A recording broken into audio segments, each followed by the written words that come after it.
សូមស្វាគមន៍មកកាន់ blog ខ្លីៗពីថ្ងៃមួយយប់នៅកោះទុនសា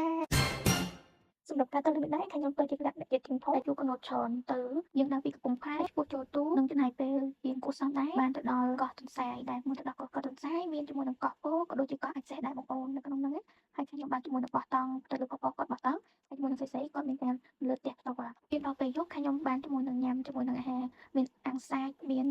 ដូចជាពពុះបកបកាហើយជាមួយនឹងអាហារសម្រាប់មួយចំនួនដែរនៅពេលយប់យើងមានការជួបគ្នាទៅវិញទៅមកដើម្បីបានឆាប់ញ៉ាំដល់ពេលដែលយើងញ៉ាំហើយយើងសម្រាប់លំហែកាយបន្តិចបន្ទាប់មកយើងមានកម្មវិធីផ្សេងៗដែលយើងលេងហើយនឹងបានទៅស្ទូចត្រីមើលបងបងស្ទូចត្រី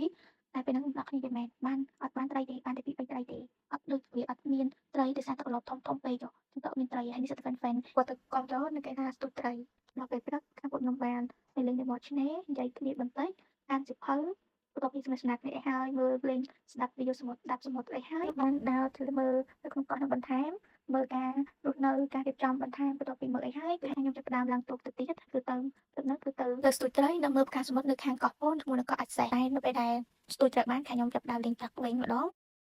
និងមើលផ្កាថ្មដែរដោយសារមានឧបករណ៍ថតក្នុងទឹកខ្ញុំបានថត